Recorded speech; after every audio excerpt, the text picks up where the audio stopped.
Ito po ang session 11 ng ang pagtuklas sa pagiging ganap na lalaki at pag-uusapan na po natin ang huling sugat. Ang huling dalawang sesyon ay napakahalaga po sapagat dito ay mareresolbahan natin ang lahat ng mga sugat na dinala natin. Pinag-uusapan pa natin ang mga sugat na dala ng ating mga tagapag-alaga. Yan nga po ang tawag ko sa mga sugat na yon, ang sugat ng mga tagapag-alaga. Tayong mga lalaki nagkaroon ng sugat dahil sa kakulangan ng ating mga ama. O kaya naman ay yung sobrang pangangalaga ng ating ina na kung saan ay naging hadlang din ito sa ating pagiging ganap na lalaki sapagkat ang nangyari sa atin ay sobra tayong umasa sa ating nanay o kaya ay yun namang kawalan ng pakikipag-ugnayan sa mga kalalakihan na maaaring makatulong sa atin upang hindi tayo dumaan sa mga mahihirap na pagkakataon sa ating buhay. At isa pa sa mga sugat na pinagdaanan natin ay tungkol sa kawalan ng pangitain sa hinaharap.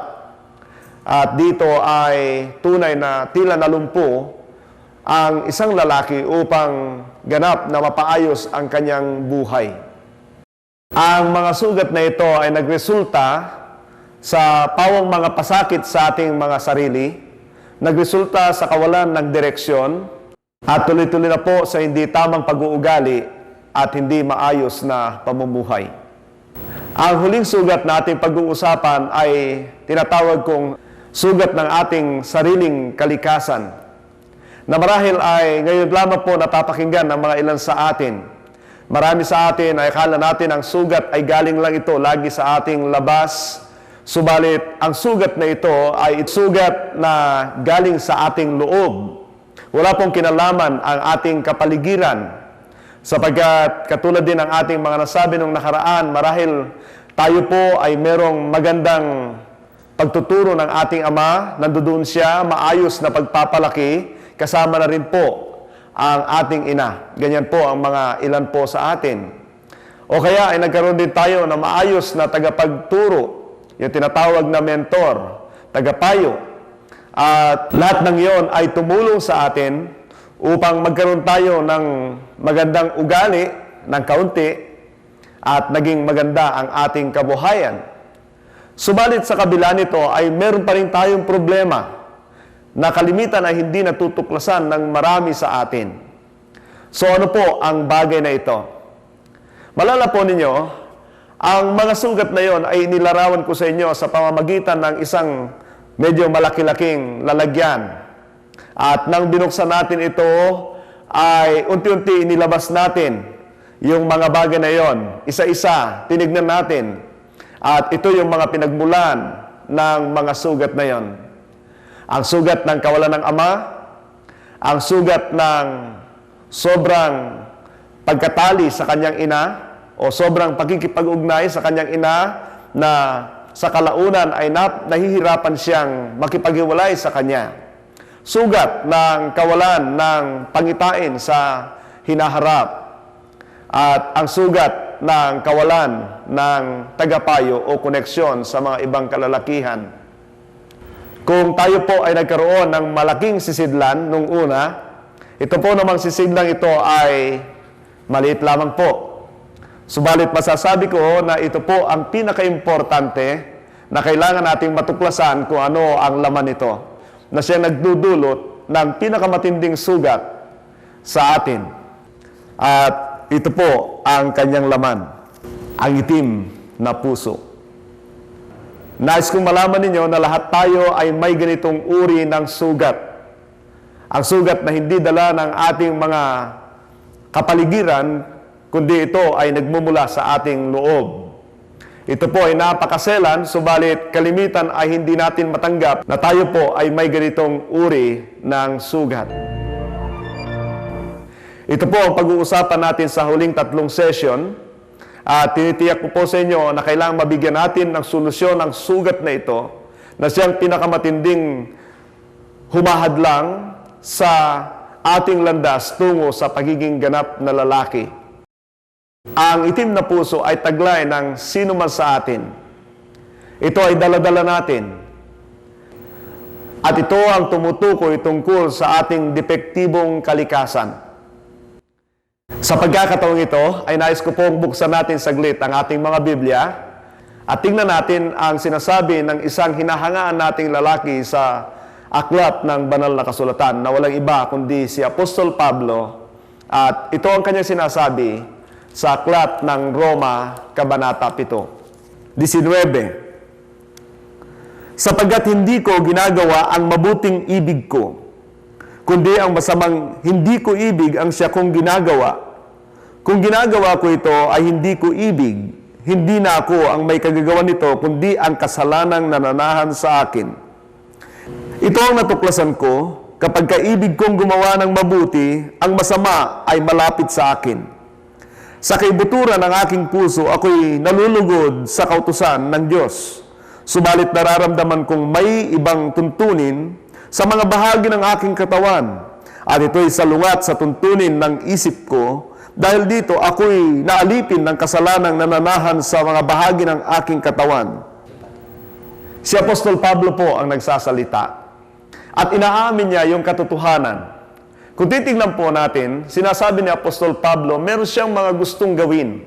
Sa kibuturan ng kanyang puso, gusto niyang gumawa ng maayos. Gusto niyang sumunod sa Panginoon. Gusto niyang sundin yung magagandang kanyang nais gawin marahil sa kanyang kapwa o para sa Panginoon. Subalit, inaamin niya ang katotohanan na sa kabila ng kanyang pagnanais na gumawa ng mabuti, na doon na natutuklasan pa rin niya na ang kanyang sarili ay humahantong sa mga bagay na hindi niya ibig gawin. Hindi ba natin napapansin sa atin? Lagi tayong may mga pagnanais na gumawa ng mabuti. Ayaw natin o kaya tatanggihan natin ang masama. Subalit, humahantong pa rin tayo doon sa kabila noon. Ang mga nagagawa natin ay yung mga bagay na hindi natin ibig. Ano ang dahilan nito?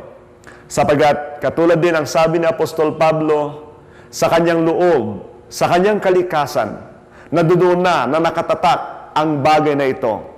Nadudoon na humahantong siya sa kabaligtaran ng kanyang ninanais gawin na walang iba kundi yung hindi niya nais gawin.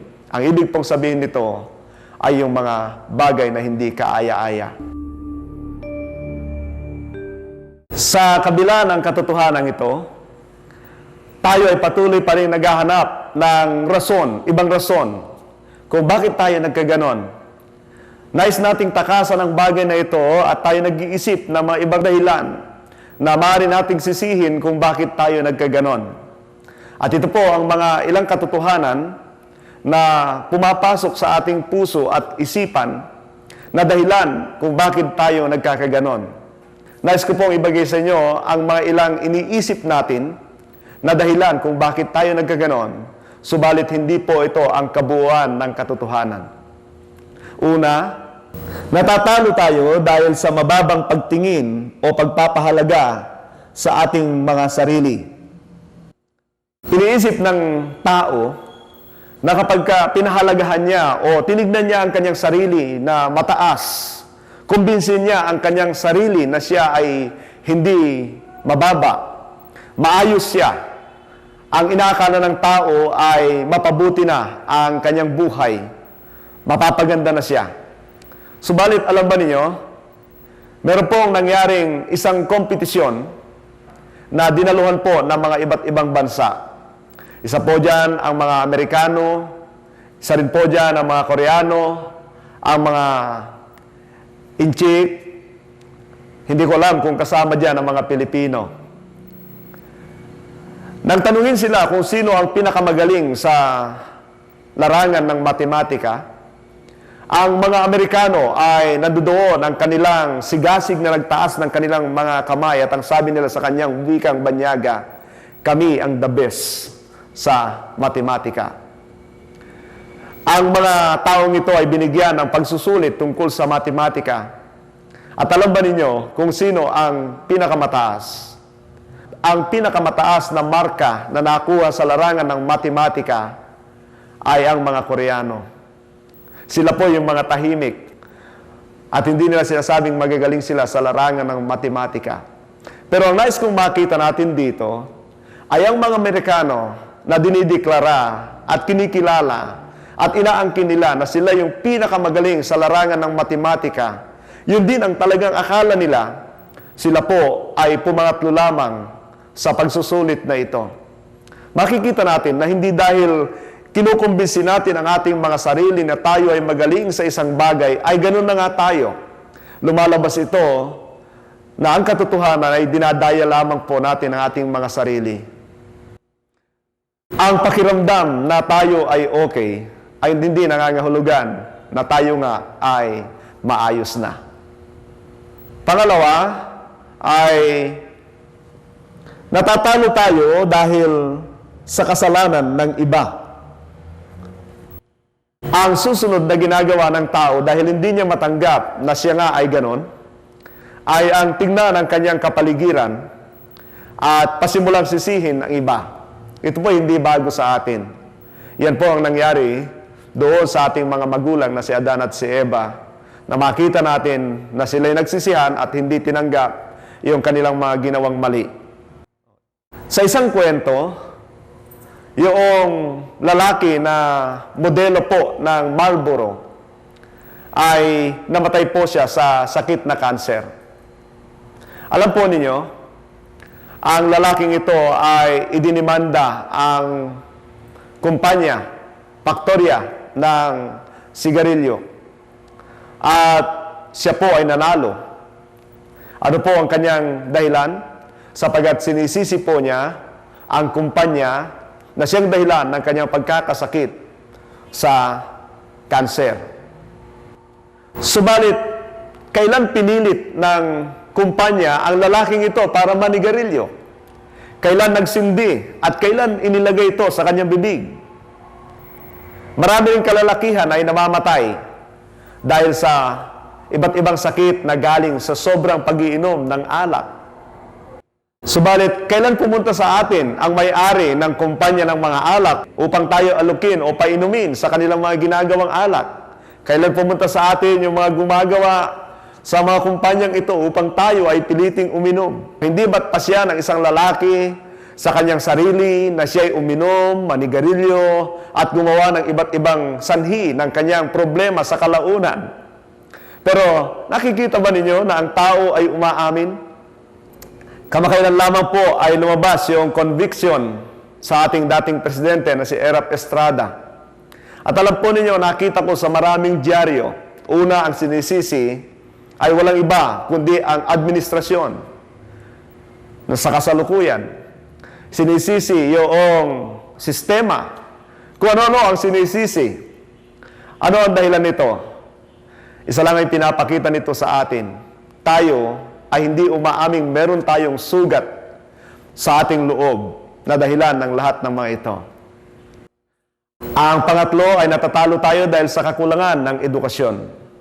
Napakahalaga po ng edukasyon sa isang tao. Talagang kailangan natin ang edukasyon.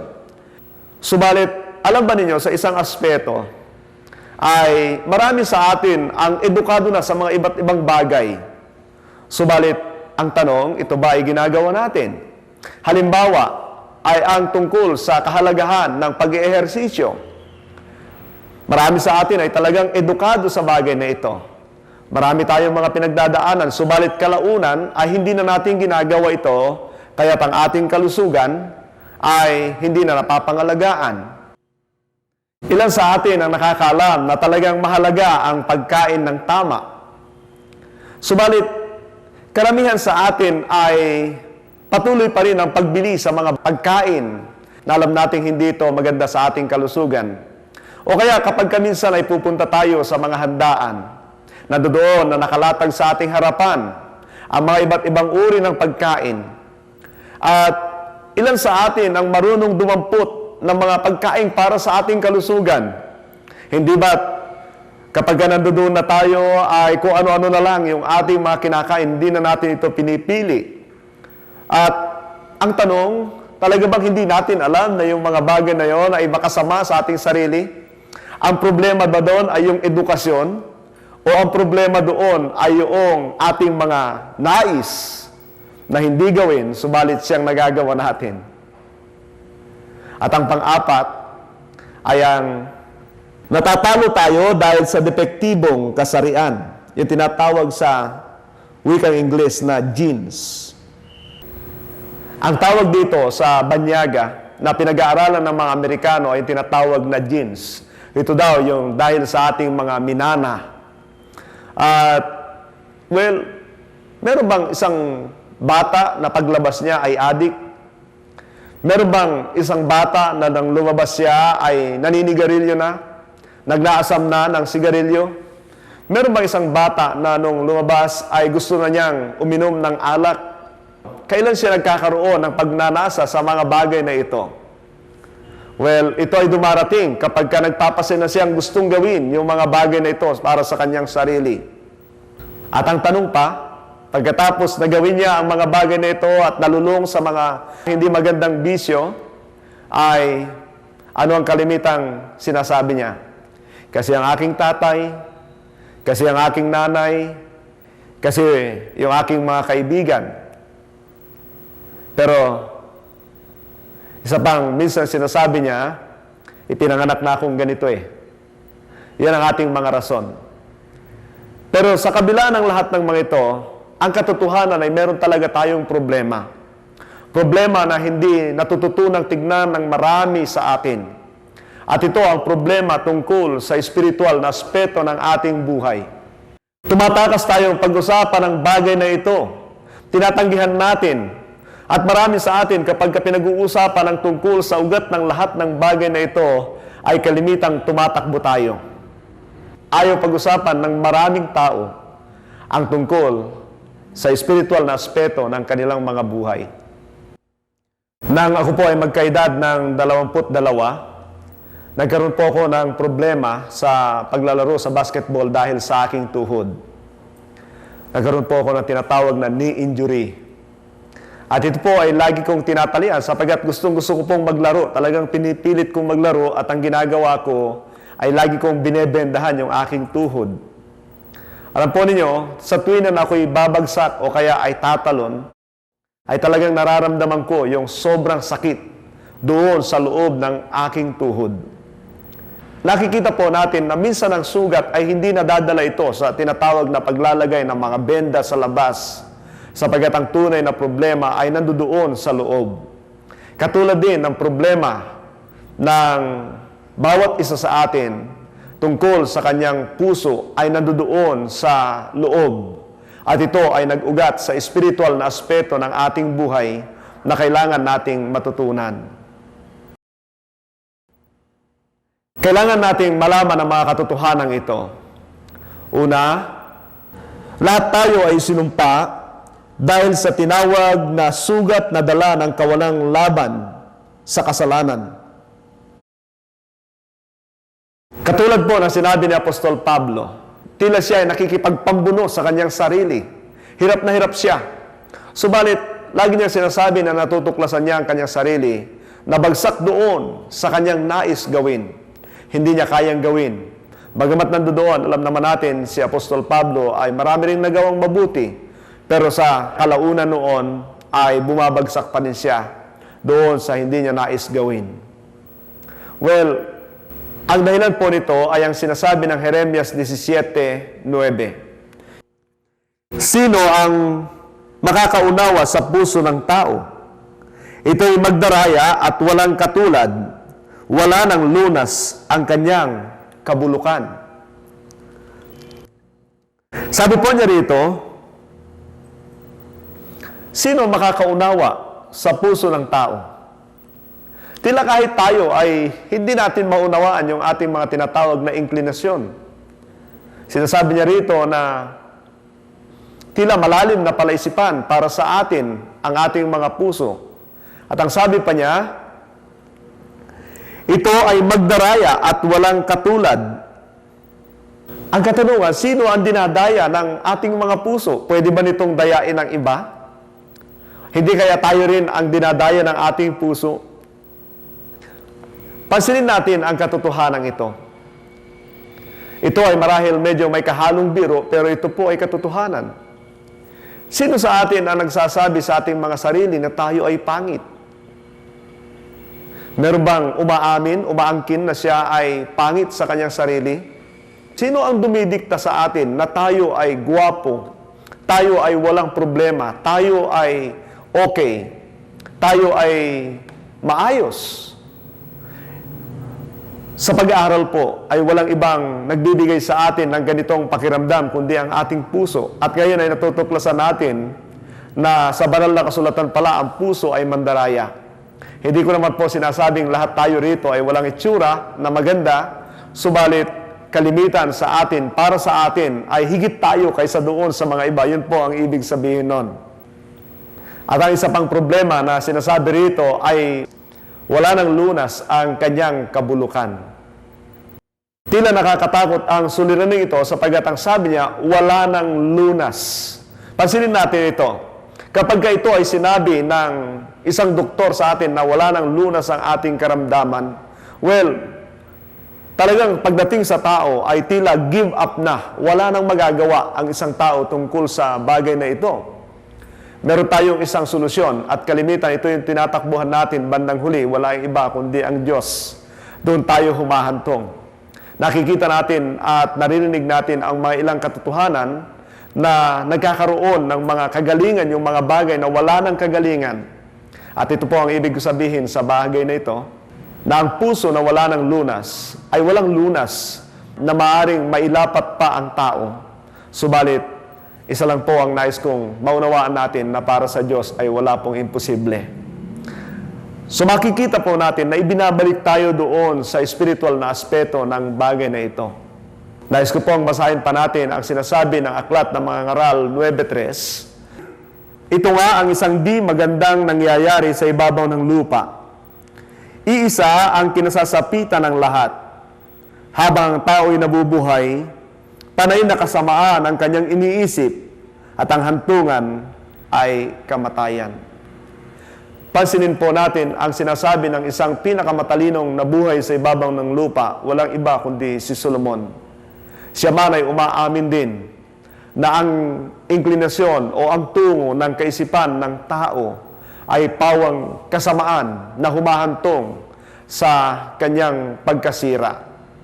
Marahil ngayon ay kaya na nating tanggapin na meron talagang problema na hindi nanggagaling sa labas, hindi galing sa ating mga magulang, hindi galing sa ating kapwa, kundi ito ay galing doon sa loob. Ikalawa, ang kahulugan ng sugat na ito, lahat tayo ay nadapa at tayo ay likas na mga detektibong nilalang. Ang kahulugan po ng bagay na ito ay paglabas natin sa daigdig na ito ay meron na talaga tayong problema. Ang problema ng kasalanan.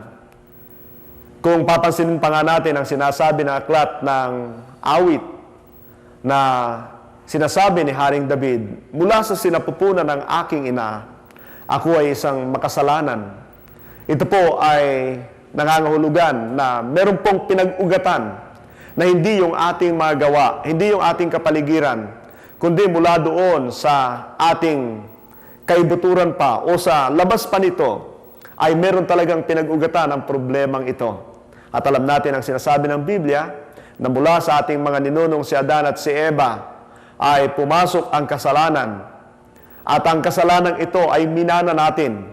Yung kasalanan yon ay yung ating kalikasan na nung una ay hindi nag-iisip ng masama, hindi nagpaplano ng hindi maganda. Subalit ngayon, kapag labas mo pa lamang ay ang bata ay meron ng inklinasyon, meron ng tungo doon sa mga maling bagay. Marahil ay mapapansin natin ang katotohanan ito. Sino ang nagturo sa mga sanggol na sila ay magwala kapag merong kakulangan sa kanilang mga buhay? Hindi baga tila natural para sa kanila na nagwawala, umiiyak at nagagalit kapag meron silang mga bagay na nais makuha, subalit hindi nila nakukuha.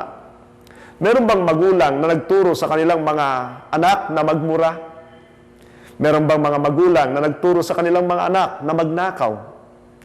Well, marahil ito ay nakikita nila, subalit kalimitan ay ito ay dahilan sa problema na nagmumula sa kanyang loob. Ang problemang ito na nagmumula sa loob ay problemang sumasalungat doon sa magandang nais ng Diyos na lumalang sa atin. Ito yung kabila ng matuwid na pamumuhay. Ito ay nagpasimula doon sa problema sa Hardin ng Eden.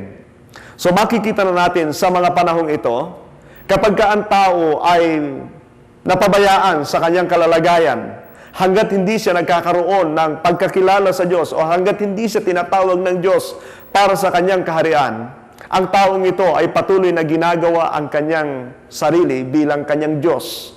Nangangulugan na walang ibang masunod kundi siya.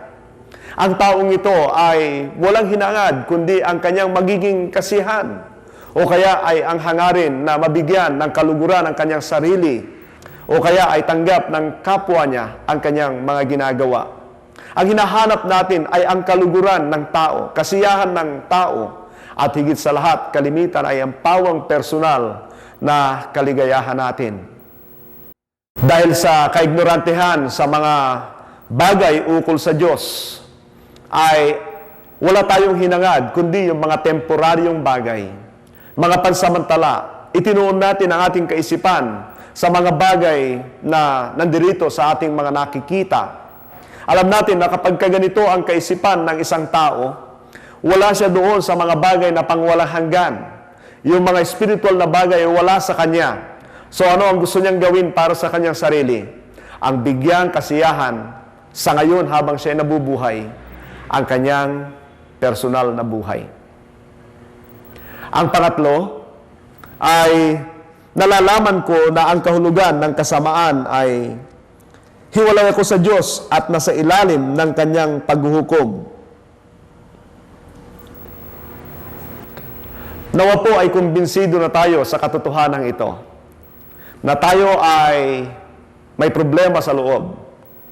So kung gayon, kung tayo ay naniniwala sa problemang ito, na nanggagaling sa loob, ay kailangan na rin maniwala tayo sa Diyos para magbigyan ng solusyon. Ang mga tao na hindi naniniwala sa Diyos, na alam nila at naniniwala silang may problema sa loob nila, ay hinahanapan ng solusyon ang problemang ito sa ibang bagay. Katulad ng ating nakita, sa sosyal na aspeto ng kanyang buhay, sa material na aspeto ng kanyang buhay, sa physical. Doon niya hinahanapan ng solusyon ang mga suliraning ito. Subalit meron pang isa, at ito ang kailangan nating solusyon, ang solusyong pang-espiritual.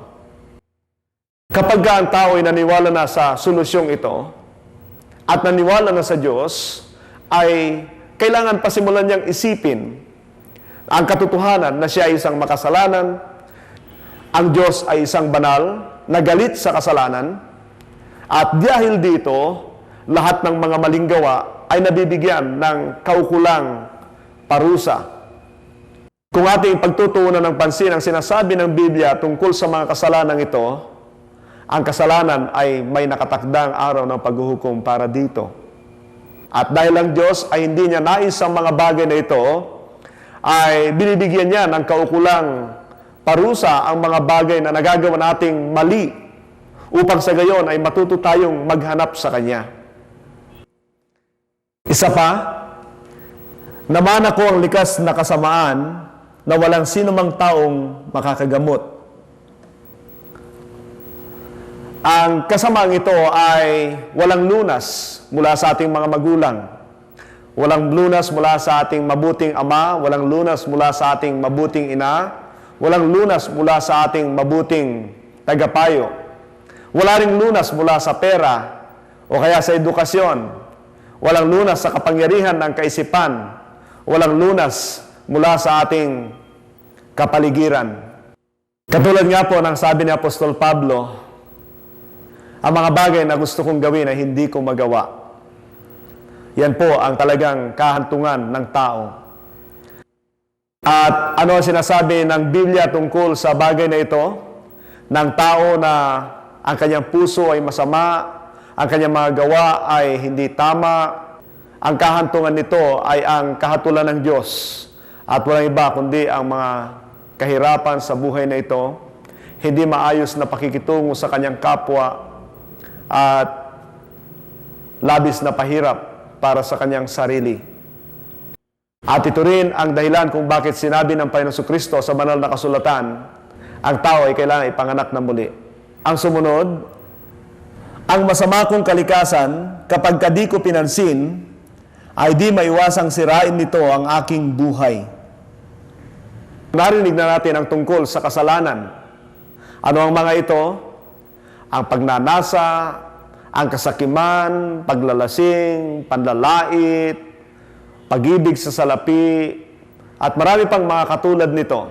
Yung pag-ibig sa ating mga sarili, mga pagsunod sa ating sariling kagustuhan. Ito ang mga sinasabi ng Biblia na mga ilan sa mga kasalanan.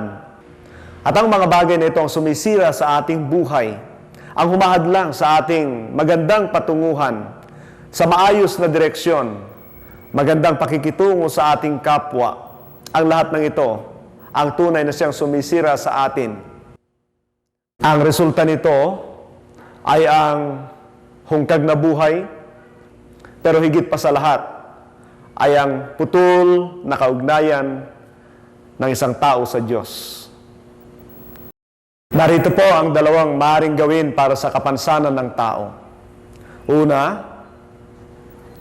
ang sugat ng kasamaan ay nangangailangan ng pang-espiritual na solusyon na sa Diyos lamang matatagpuan. Nakita na natin na ang problemang ito ay sa spiritual na aspeto. At walang ibang solusyon kundi sa spiritual na aspeto rin magmumula. Ako'y naniniwala na ang Diyos lang ang may solusyon dito sa problemang ito, dito sa ating nasirang kalikasan. Siya lang ang makakapagbigay ng lakas sa atin upang gumawa ng tama. Siya lang ang makakapagbigay ng direksyon upang maiwanan natin yung masamang mga gawi tungo sa magandang gawi. Siya lang ang makapagbigay ng kapangyarihan upang magawa mo yung mga bagay na mabuti na nais mong gawin.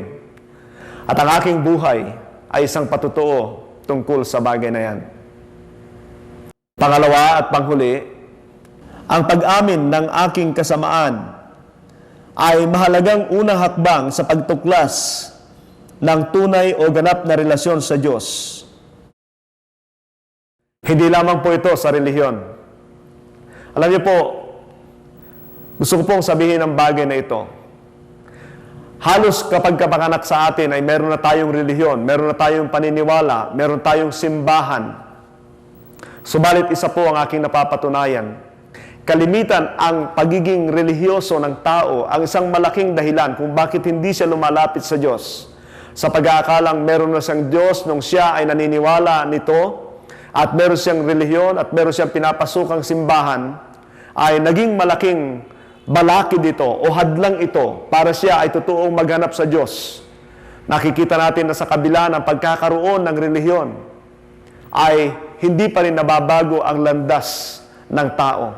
Subalit ang nais kong pag-usapan natin ngayon dito ay walang iba kundi ang totoong relasyon sa Panginoon.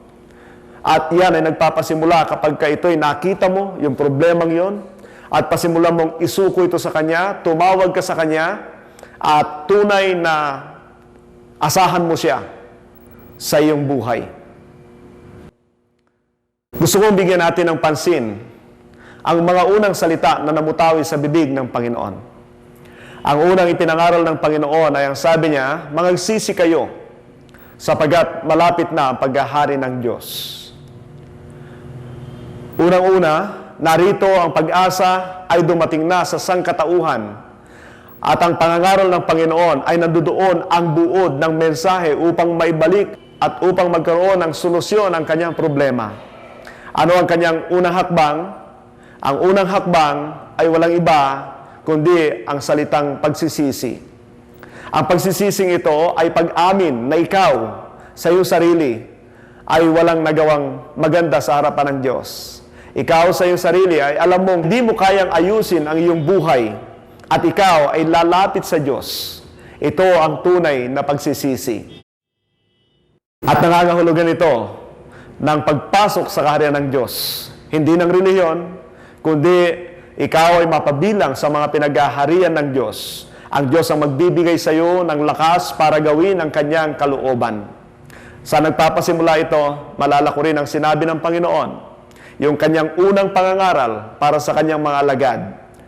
Sa aklat ng Mateo 5:3, mapalad ang mga aba na wala nang inaasahan kundi ang Diyos, sapagkat makakasama sila sa kanyang kaharian. Ang dalawang ito ay pareho ang ipinapangako, ang kaharian ng Diyos. Yung una ay yung hakbang patungo roon. Yung ikalawa ay yung attitude na nangangahulugan. Ito yung saloobin mo sa paglapit mo sa Diyos. Ano sabi? Blessed are the poor in spirit. Nangangahulugan na katulad ng dukha, wala kang asahan, wala kang titignan, wala kang naisin sa buhay mo, kundi ikaw ay punuan ng Diyos. Nangyari na ba ito sa buhay mo? Ito ang panahon para yung kahinaan mo sa iyong sarili, kahinaan mo sa iyong mga ginagawa, ay magkaroon ng pagbabago. Ito na ang panahon. At magagawa mo ito sa pagkakataon na ito kapag ka ikaw ay tunay na tumawag sa Diyos sa kaibuturan ng iyong problema, ang puso.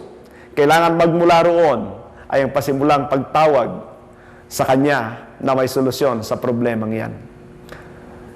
Nais mo bang gawin ang bagay na ito? Bakit di mo yuko ang iyong ulo? Yuko mo ang iyong ulo at sasamahan kita sa isang maiksing panalangin na kailangan magmula sa kaibuturan ng iyong puso.